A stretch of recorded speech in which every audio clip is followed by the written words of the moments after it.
Alors, la grâce du Seigneur, nous tenons à dire Alhamdulillah. Au moment où Dieu, le Tout-Puissant, nous a accompagnés à pouvoir réussir notre mission pour les artisans. Nous savons tous que ce n'était pas facile. Étant des artisans, obtenir notre propre liste lors des élections législatives. C'était le 24, c'était le 12 plutôt, septembre 2024, ici, dans la salle, que le grand rassemblement des artisans du Sénégal avait vu le jour. Aujourd'hui, après 365 jours, nous revenons encore ici pour fêter l'anniversaire du grand rassemblement des artisans du Sénégal. Nous avons pu avoir l'opportunité de présenter notre liste que le Conseil constitutionnel avait validée. On a pu compétir sur les 41 listes qui étaient en compétition. Nous sommes arrivés 18e sur les 41. Alors nous avons devancé 23 listes, ce qui n'était pas évident. Vu qu'on n'avait pas de listes sur les départements, mais on a pu obtenir 16 448 voix.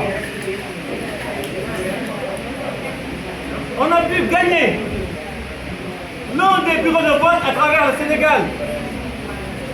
Mais nous avons pu remarquer que depuis ce jour, le grand rassemblement des artisans du Sénégal continue à briller.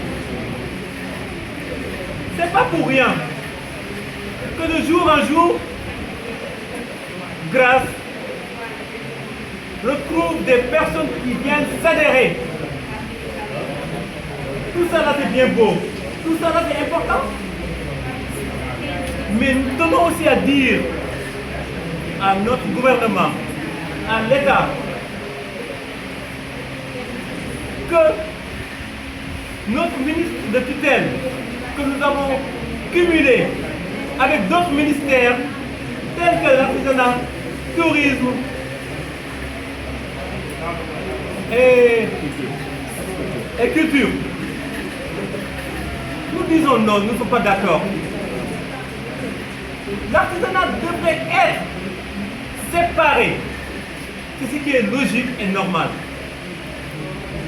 Nommer un vrai artisan pur sang pour qu'il puisse développer notre secteur en temps record. Nous avons pu faire beaucoup de tournées à travers la sous-région. Nous avons été au Cap-Vert. Nous avons été tout récemment en Gambie. Le vice-président de la Gambie nous avait reçus. Et en ce moment, nous n'avons pas la chance, pour ne pas dire l'opportunité, d'être reçus par nos dirigeants, nos leaders. Cela montre tout simplement que l'international nous considère plus. C'est à déplorer. J'appelle l'État à regarder les artisans, les yeux dans les yeux. Une fois que vous voyez les pays qui avancent, c'est grâce à leur artisanat. Aujourd'hui, nous disons non, plus jamais que les artisans restent derrière. Nous serons soudés, faire de sorte que Inch'Allah, en 2027, nous aurons des maires, des conseillers. Nous serons dans les instances de décision. Inch'Allah, en 2029 aussi, nous ferons la différence en disant que des artisans sont candidats pour les présidentielles. Donc, aujourd'hui, je demande tout simplement que l'État pense aux artisans. Le convier des postes de responsabilité